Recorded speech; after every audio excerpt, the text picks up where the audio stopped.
there, thanks for booking your RV vacation with us. We're excited for you to take our RV. I just wanted to spend a few minutes and go ahead and give some of the RV pickup instructions to you over video. That way, if you forget, you can come back and reference this video again, and hopefully that makes the pickup process a little bit quicker and easier. You can just simply ask me questions on day of pickup and have these videos as a backup. So I am here on the driver's side of the RV. So we're just going to go panel by panel and kind of explain how to hook up the RV and what's behind each door that you're going to need to know about.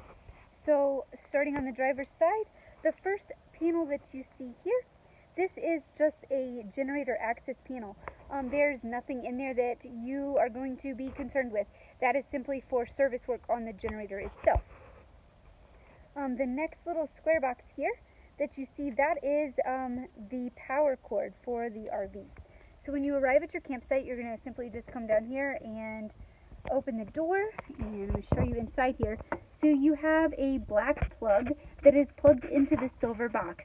When you are driving down the road or you're not connected to a campsite power source, you want to always make sure this plug is connected to this box. So when you arrive at your campsite, you simply unplug the RV. This is a 30 amp connection. So you'll just simply pull this out. The cord is quite long, so that makes it easy for connecting. And then connect to the power source at the RV.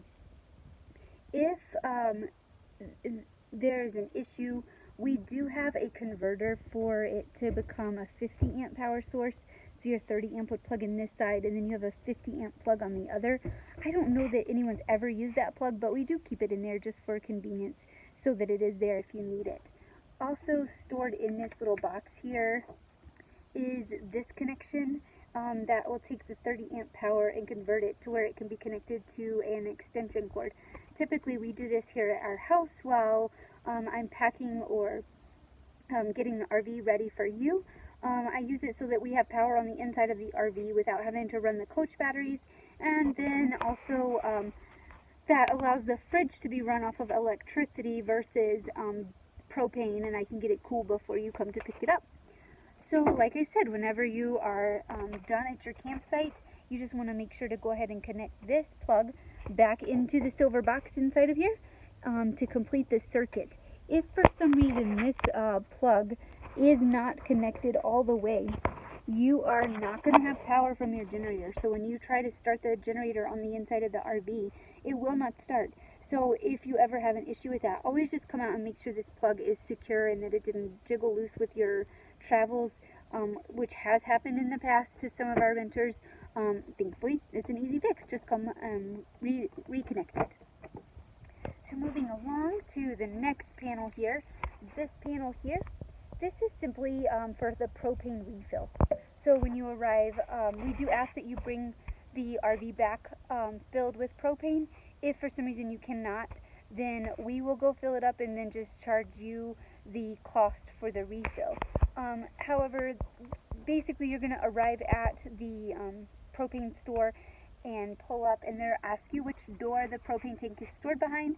You'll just tell them it's this one here, and then they open the panel, connect it, and fill up the tank. There's really nothing more for you to do at that point. So just need to know where that's located at. Above that, you have two panels here. This first one's the water heater, and then this one is the heater. Those are just access doors for service work. So again, nothing that you'll need, but that is what those are. Moving along, this is the gas tank fill.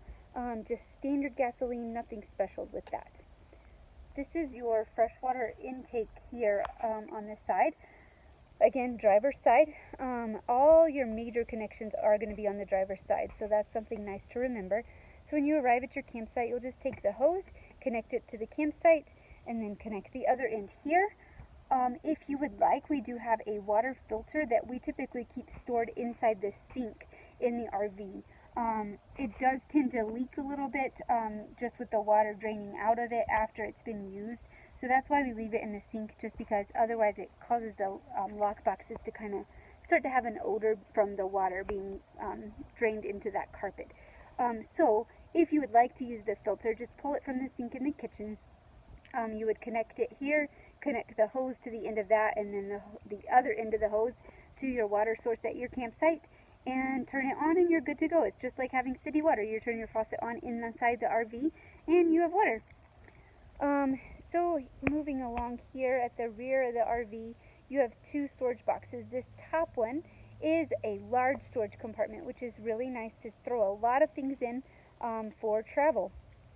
And it does lock. All of these lock boxes actually will lock with this plain silver key here. So I'm going to go ahead and show you inside here. So, as we were just discussing with the water, you have one valve here on the inside.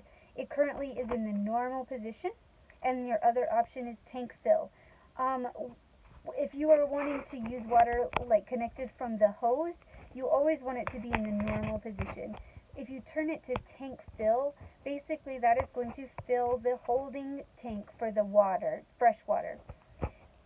It holds about 50 gallons of water, which adds quite a bit of weight, which in turn reduces your gas mileage. So just keep that in mind when if you choose to put water in that freshwater tank. And then after you fill that tank, if you had chosen to do so, just always make sure to turn that dial back to normal position. Also stored in this compartment for you is leveling blocks. These kind of look like Legos. You're just going to stack them up and then drive or back the RV up onto them. There's a level indicator, which I will show you on the next video. It's on the inside of the unit. You want it to be mostly level before you open and close those slides, so you will use these to kind of establish that level state. And that is it, other than you have that for storage inside of that compartment. And then here at the bottom, this smaller one that you have here, this is simply where we store some water hose for you. There are some gloves for when you go to do the waste dumping, and there's a pair of jumper cables just to have in case something ever come up that you needed them. The last thing, which is probably the most unpleasant experience with camping, is dumping the waste.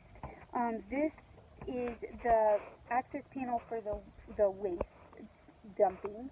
It is right underneath the water inlet. And so underneath here, you're going to find that you have a connection in the center and then two handles to the side. Basically, those are going to drain your black water and your gray waste. Black waste is anything from the toilet specifically. Gray waste would be sink or shower. So to drain those, what you're going to need to do is come back here to the back bumper. So stored in the back bumper is your waste hose. Let me show you inside of here. You have a connection, hose connection inside of there. And so you will just pull that hose all the way out and bring it over here to the side of the RV. You'll put the open end down into the hole into the ground at the dump station, and the other end will connect here. It simply just twists up onto this connection. And then how you're going to want to drain it is you will want to pull the lever to drain your black waste first. Think about getting rid of the dirtiest waste first. So pull that lever, let it empty completely, and then you will pull the gray waste handle, pull it completely out.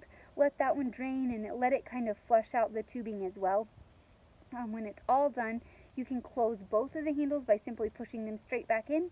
Disconnect your hose, put it away in the bumper, and then you can put this cap here back on the drainage pipe. So that is emptying the drainage system for waste. So we'll move along to the passenger side of the vehicle here. You do have two storage boxes here at the back side of the RV on the passenger side. Those are smaller. They do lock with that same silver key that I showed you earlier. And you can fit chairs and that kind of thing in there. Always can find room for something when you're traveling. Up by the front door, you do have another panel here for storage. We do keep a set of snow chains in there just because weather in Colorado can be kind of crazy. So there is other space in there, but that is where the snow chains are going to be stored. You also have some outdoor outlets for power if you were to need that. This is your RV access or side entry door to get to the main part of the RV. So the door has two locks here. They both use the same key. You will receive some keys like this. These small little round keys that you see, those are for this side door. Then moving along up towards the front, you have one more large storage box there. It's longer, but it is narrow, but it is fairly deep, so you can store some things in there for your trip and lock it up as well. So that kind of takes care of our orientation of the outside of the RV. Thank you for listening, and hopefully you find this video to be helpful, and we hope that you are able to have a great time on your trip. Thank you so much for watching.